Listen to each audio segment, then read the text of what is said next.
Could you describe in detail, it's a mouthful question, but it's more of an example on leadership, but here we go. Could you describe in detail a particular incident or scenario in your professional or personal life where you utilized, Denise, your own style and philosophy on leadership? It can be more than one incident.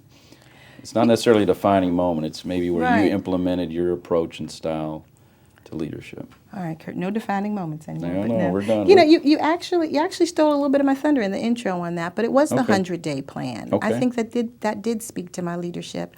I had a board who I think traditionally would have thought that I just went out there and raised money, got into the public, and kind of just took the bull by the horns, especially given my personality and my passion. But, you know, I was able to step back, and I actually did that with another leader in this community. People sent me books, flowers. When I first got to the Center for Women and Families, Phil McHugh over at Fifth Third Bank sent me a book. And the book was called You're in Charge, Now What? And even though the title might be funny, it was one of the best reads, and it did speak to why presidents choose 100-day plans. And I thought, if nothing else, a 100-day plan will focus me, and that is my leadership style. I'm pretty focused. So when you talk about that first 30 days, I had also read the Good to Great book, and the Good to Great book talked about getting on the bus and knowing the people on the bus. And there I was going into an organization I knew little or nothing about. So I took it kind of bit by bit. And the first 30 days, no, I didn't go out and raise money, and I didn't meet anybody outside. I started internally, and that was key to me. And it does speak a little to my management style, because if I'm going to inspire and I'm going to motivate, I got to get folks who are on the bus and who believe that I'm going to Iowa and they want to go to Iowa. There's nobody on my bus that wants to go to Michigan. And so that was a leadership thing. Also, too, I also want to be prepared when I go out and I'm talking to people. So that second 30 days around understanding what our clients' need was also spoke to my leadership style. I don't want to get out there and not know. And then clearly the last 40 days or so, I did make some strategic partnerships and kind of re-engage folks.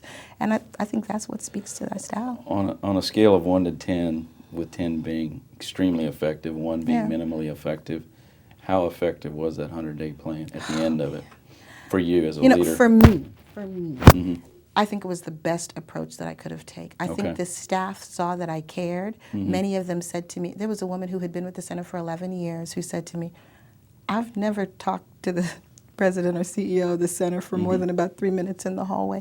So I think there was that instant connection, and even those who had some trepidation, they had the opportunity to change. Can do that. Absolutely. So I think it was a 10, and I think it also gave the community, because I was very strategic. I wanted to meet with bank presidents, university presidents, hospital presidents, council people, and I was very strategic in that regard. And I think just knowing some of the comments that I got after, even in public or when I was out at a party, and to hear a council person's wife say, hey, you know what, I want to come down and volunteer at the center because I tell you, my husband was fired up about what the center does. Or, a bank president that said, gosh, we give you guys money, we sponsor a table, but what more can we do? It was great coming down here, actually sitting in your office and talking through this and allowing the walls to talk at the Center for Women and Families.